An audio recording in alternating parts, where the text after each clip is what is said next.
Part 4 के start में शाओलू उन मॉन्स्टर्स पे अपनी बुलेट से अटैक कर देता है, मगर वो मॉन्स्टर नहीं बल्कि टैंक और उसके साथी होते हैं। असल में ये फॉग एक इल्यूजन थी जिसे डीमन शैन ने ब्लैक एम्प्रेस की पावर से क्रिएट किया है। ये देख के टैंक शाओलू को समझाने की कोशिश करता है कि वो मॉन्स्टर नहीं है, मगर उस इल्यूजन के कारण शाओलू उन्हें मॉन्स्टर समझने लगता है और अपनी बुलेट से उस पर अटैक कर देता है, जिससे टैंक काफ़ी हर्ट हो जाता है।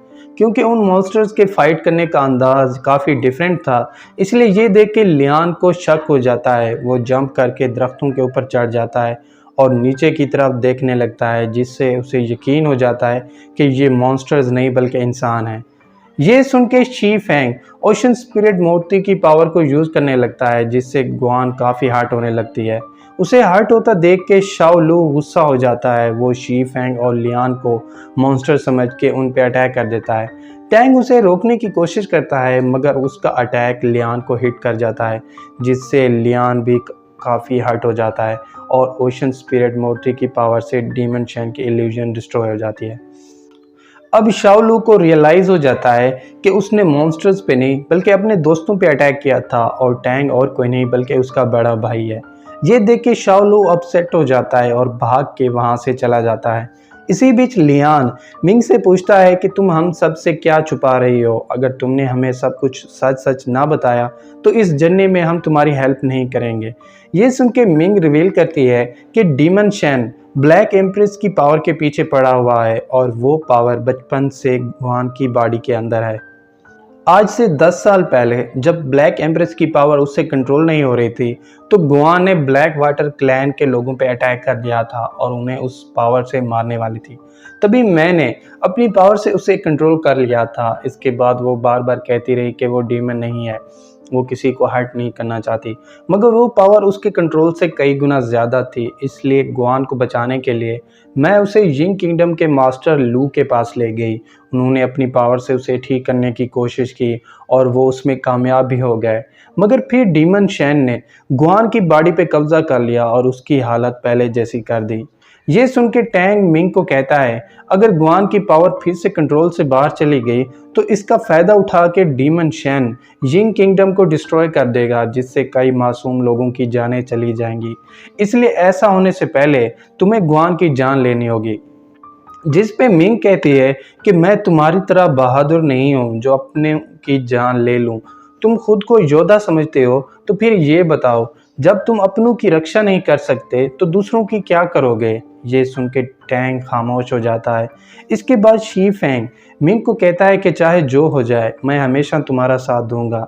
ये सुन के सब मास्टर लू के टेंपल चले जाते हैं। शाओ लू और डन डन भी वहाँ पहले से आए हुए थे। यहाँ सब मास्टर लू से मिलते हैं, जिसके बाद रिवील होता है कि लियान यिंग किंगडम की इंपीरियल आर्मी का कमांडर है। क्योंकि लियान अभी बहुत यंग है, इसलिए ये सुन के सभी हैरान रह जाते हैं। इसके बाद सब मास्टर लू को सारी हकीकत बता देते हैं, जिस पे मास्टर लू गुआन की हालत देख के कहता है कि डीमन शैन सिर्फ थोड़ी देर के लिए बेहोश हुआ है और जब उसे दोबारा होश आएगा तो वो सब कुछ डिस्ट्रॉय कर देगा। इसलिए इसके होश में आने से पहले पहले हमें बहुत बड़ा फैसला करना होगा। ये सुन के मिंग कहती है कि प्लीज़ मुझे और मौका दे दें, मैं गुआन की खातिर अपनी जान देने के लिए तैयार हूँ। ये सुन के मास्टर लू अपसेट हो जाता है और फिर कहता है कि ये तुम्हारा लास्ट चांस है, इसलिए जितना जल्दी हो सके तुम इस प्रॉब्लम को सॉल्व करो। ये सुन के मिंग खुश हो जाती है, लेकिन तभी मास्टर लू रिवील करता है कि ये सब इतना आसान नहीं है जितना तुम समझ रही हो। क्योंकि डीमन शैन को गुआन की बॉडी से बाहर निकालने के लिए तुम्हें ब्लैक एम्प्रेस की पावर यूज़ करनी होगी और उसे यूज़ करने के लिए तुम्हें अपनी जान की कुर्बानी देनी होगी। ये सुन के मिंग अपनी जान की कुर्बानी देने के लिए राज़ी हो जाती है।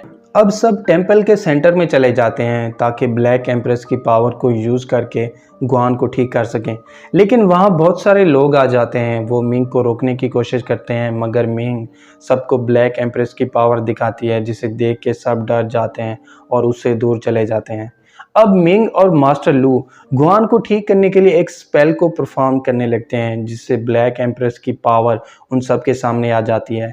ये देख के मिंग अपनी बॉडी से खून निकाल के उसके अंदर ट्रांसफ़र कर देती है, जिससे ब्लैक एम्प्रेस की पावर गुआन को अपने साथ अटैच कर लेती है। क्योंकि डीमन शेन को गुआन की बॉडी से बाहर निकलने के लिए ब्लैक एम्प्रेस की ज़रूरत थी और वो मिंग की बॉडी के अंदर थी। इसलिए गुआन को बचाने की खातिर मिंग एक खंजर से खुद पे अटैक कर देती है, जिससे ब्लैक एम्प्रेस की पावर एक्टिवेट हो जाती है और यिंग चुआन यानी ब्लैक एम्प्रेस मिंग की बॉडी से बाहर निकल आती है और मिंग खुद को हर्ट करके नीचे गिर जाती है। ये देख के मास्टर लू अपनी पावर से गुआन पे अटैक कर देता है, जिससे डीमन शेन उसकी बॉडी से बाहर निकल जाता है और फिर उन सब के सामने आ जाता है। जिसके बाद हमें फ्लैशबैक दिखाया जाता है जिसमें डीमन शेन और यिंग चुआन एक दूसरे के साथ टाइम स्पेंड कर रहे होते हैं। तभी वहाँ कुछ लोग आ जाते हैं और यिंग चुआन को बताते हैं कि इस लड़के ने ड्रैगन बन के हमारे जानवरों की जान ले ली, जिस पे डीमन शेन कहता है कि मैं एक स्पिरिट बीस्ट हूँ और मुझे यिंग किंगडम की रक्षा करने के लिए बुलाया गया है। अगर मैं कुछ जानवर खा भी लूँ तो इसमें गलत क्या है। ये सुन के सभी लोग गुस्सा हो जाते हैं और यिंग चुआन पे अटैक करने लगते हैं। तभी डीमन शेन अपनी ड्रैगन फॉर्म को एक्टिवेट कर लेता है और उससे उन लोगों पे अटैक कर देता है और उनमें से एक की जान ले लेता है। ये देख के यिंग चुआन रोने लगती है और कहती है कि ये सब मेरी वजह से हो रहा है। अगर मैं डीमन शेन को ना बुलाती तो ये सब ना होता। इसके बाद शी ची और यिंग चुआन दोनों अपनी पावर से डीमन शेन की बॉडी को डिस्ट्रॉय कर देते हैं, मगर उसकी सोल को डिस्ट्रॉय करने से पहले यिंग चुआन अपनी पावर्स को रोक लेती है, जिस पे डीमन शेन वहां से चला जाता है और कहता है कि मैं हज़ारों सालों के बाद वापस आऊँगा और तुम सबसे बदला लूँगा। अब प्रेजेंट में डीमन शेन यिंग चुआन पे गुस्सा होने लगता है और कहता है कि मैंने तुम पे भरोसा किया था, लेकिन तुमने मुझे दूसरों की खातिर धोखा दे दिया। ये सुन के यिंग चुआन रोने लगती है और उस पे अपने व्यवहार की माफ़ी मांगने लगती है। तभी डीमन शेन की आर्मी उस टेंपल पे अटैक कर देती है। वो एक एक करके सबको मारने लगते हैं।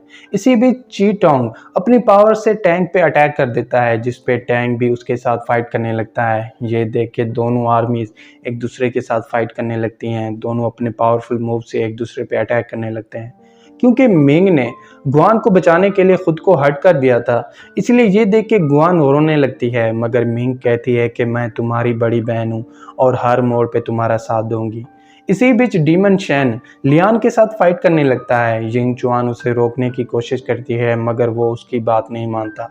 इस डिस्ट्रैक्शन का फायदा उठा के लियान अपने पावरफुल मूव से डीमन शेन पे अटैक कर देता है, मगर लियान के अटैक का उस पर कोई असर नहीं होता, जिसे देख के डीमन शेन बहुत गुस्सा हो जाता है। वो अपनी पावर से लियान पे अटैक करने लगता है और उसे मारने की कोशिश करने लगता है। तभी शाओ लू लियान की हेल्प करने लगता है और अपनी लोटस बुलेट से डीमन शेन पे अटैक कर देता है और लियान को डीमन शेन के अटैक से बचा लेता है। क्योंकि यिंग चुआन डीमन शेन को इन सब को रोकने का कह रही थी, इसलिए इससे गुस्सा होके ची टोंग यिंग चुआन पे अटैक करने लगता है। तभी डीमन शेन अपने पंजों से उस पे अटैक कर देता है, जिससे ची टोंग वहीं पे मर जाता है। ये देख के डीमन शेन कहता है कि यिंग चुआन का जीना और मरना ये मैं डिसाइड करूंगा और उसे मेरे सिवा और कोई नहीं टच कर सकता। ये सुन के सब डीमन शेन के साथ फिर से फाइट करने लगते हैं। मिंग जो कि काफ़ी हर्ट हो चुकी थी, वो भी अपनी पावर्स को एक्टिवेट करके डीमन शेन पे अटैक कर देती है। शी फेंग और बाकी सब भी उसकी हेल्प करते हैं, मगर उन सब के अटैक का डीमन शेन पे कोई असर नहीं होता, क्योंकि मिंग ने हर्ट होने के बावजूद बहुत ज़्यादा पावर यूज़ कर ली थी, इसलिए वो वहीं पे बेहोश हो जाती है। ये देख के गुआन बहुत ज़्यादा गुस्सा हो जाती है। वो अपनी बहन के सेप्टर को उठा लेती है और उससे ब्लैक एम्प्रेस की पावर एक्टिवेट करने लगती है। हालांकि गुआन एक छोटी बच्ची थी, मगर ब्लैक एम्प्रेस की पावर को एक्टिवेट करते ही वो बड़ी हो जाती है, जिससे उसकी पावर इतनी ज़्यादा बढ़ जाती है कि डीमन शेन के अटैक का उस पर ज़रा भी असर नहीं होता। ये देख के गुआन ब्लैक एम्प्रेस की पावर से एक पावरफुल स्पेल को एक्टिवेट कर लेती है, जिससे डीमन शेन और उसके मॉन्स्टर्स उस स्पेल के अंदर अब्जॉर्ब होने लगते हैं। इसका फायदा उठा के गुआन डीमन शेन पे अटैक कर देती है, मगर यिंग चुआन उसके अटैक के सामने आ जाती है, जिससे गुआन का अटैक उसे हिट कर जाता है और उसकी सोल वहीं पे डिस्ट्रॉय हो जाती है। क्योंकि यिंग चुआन ने अपनी जान दे के डीमन शेन की जान बचा ली थी, इसलिए ये देख के डीमन शेन अपसेट हो जाता है, जिसके बाद गुआन अपनी पावर्स को और ज़्यादा बढ़ा लेती है। वो डीमन शेन और उन सभी मॉन्स्टर्स को ब्लैक एम्प्रेस की पावर के अंदर अब्जॉर्ब कर लेती है और अब्जॉर्ब करने के बाद उसकी सील को क्लोज कर देती है। क्योंकि गुआन ने सबकी जान बचा ली थी, इसलिए ये देख के सब खुश होने लगते हैं। सब उसे ब्लैक एम्प्रेस कह के बुलाने लगते हैं, जिस पे मास्टर लू कहता है कि क्योंकि गुआन ने अपनी पावर्स पे कंट्रोल कर लिया है, इसलिए अब वो जिन किंगडम की क्वीन है। ये सुन के सब उसके सामने झुक जाते हैं और शाओ लू और डंडन खुश होने लगते हैं। तभी आसमान पे एक पोर्टल ओपन होने लगता है, जिससे एक आदमी उनके सामने आ जाता है। मगर उस आदमी के आते ही वहाँ पे हर चीज़ रुक जाती है, यानी वो आदमी टाइम को स्टॉप कर देता है और ब्लैक एम्प्रेस की सील को लेके वहाँ से चला जाता है और सीज़न 1 यहीं पे एंड हो जाता है। तो दोस्तों, अगर आपको सीज़न 1 की एक्सप्लेनेशन अच्छी लगी हो तो चैनल को सब्सक्राइब और वीडियो को लाइक ज़रूर कीजिएगा। और अगर आप चाहते हैं कि मैं सीज़न 2 को भी एक्सप्लेन करूं तो कमेंट करके ज़रूर बताइएगा। Thank you.